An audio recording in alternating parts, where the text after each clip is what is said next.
Ketika Prabu Wrehodroto sedang memikirkan peristiwa 20 tahun silam tersebut, tiba-tiba datang Patih Joyo Kalono yang mengabarkan bahwa kerajaan Magodo hari ini diserang musuh dari kerajaan Guo Barong.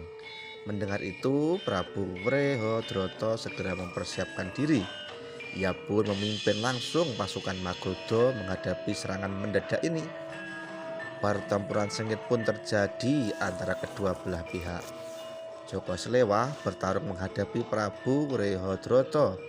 Ia pun memperkenalkan diri sebagai dua potongan bayi yang dulu dibuang Prabu Wrehodroto dan kini telah bersatu di bawah asuhan Nyai Joro.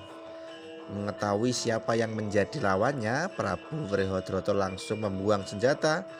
Ia pun menyatakan ikhlas jika Joko Slewah ingin merebut tahta kerajaan Magodo dari tangannya. Namun, Joko Slewah sudah gelap mata karena hatinya dipenuhi oleh dendam.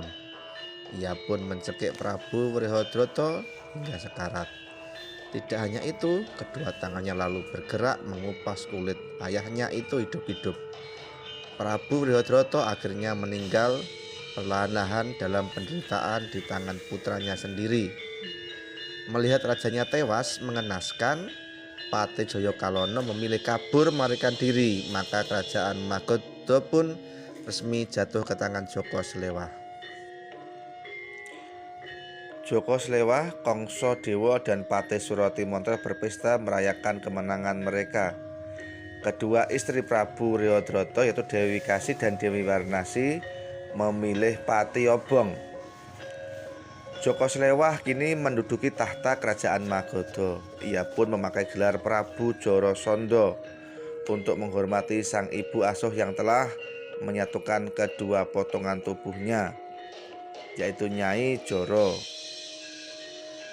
Prabu Jorosondo masih saja belum puas setelah membunuh Prabu Wrehodroto.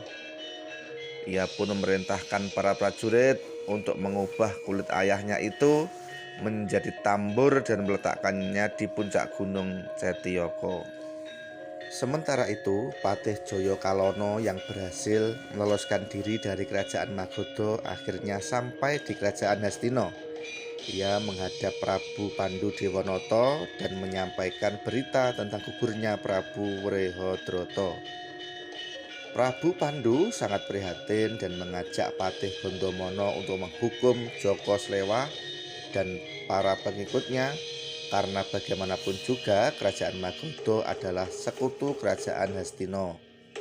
Demikianlah Prabu Pandu, Patih Gondomono, dan pasukan Hastino telah sampai di kerajaan Magodo. Prabu Jorosondo, Raden Kongsodewo, dan Patih Suratimandra segera mengerahkan pasukan menghadapi mereka. Pertempuran pun terjadi sangat sengit. Patih Gondomono berhasil meringkus Patih Suratimandra, sedangkan Prabu Pandu berhasil mengalahkan Prabu Jorosondo dan Raden Kongsodewo menggunakan aji pangrupak jagat. Kini tubuh Prabu Jorosondo dan Raden Kongsodewo dibenamkan di dalam tanah oleh Prabu Pandu hingga sebatas dada. Prabu Jorosondo menangis memohon ampun. Ia mengaku salah telah membunuh ayahnya sendiri karena dibutakan oleh dendam sejak kecil. Namun demikian, kini dirinya telah bertobat ingin menebus dosa besar tersebut. Dasar watak Prabu Pandu yang mudah kasihan, ia pun mengangkat tubuh Prabu Jorosondo dan Raden Kongsodewo dari dalam tanah. Prabu Jorosondo lalu berlutut menyembah Prabu Pandu memohon pengampunan, dan ia pun berjanji tidak akan pernah mengganggu kerajaan Hastino seumur hidupnya. Prabu Pandu menerima janji tersebut. Ia pun mempersilahkan Prabu Jorosondo tetap menjadi Raja Magodo karena bagaimanapun juga Prabu Jorosondo adalah ahli waris sah Prabu Wrehodroto.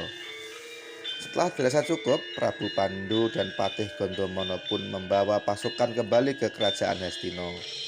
Patih Joyo Kalono dan sebagian prajurit Magodo yang tidak mau mengabdi kepada Prabu Jorosondo memutuskan untuk ikut bergabung mengabdi kepada Prabu Pandu Dewanata.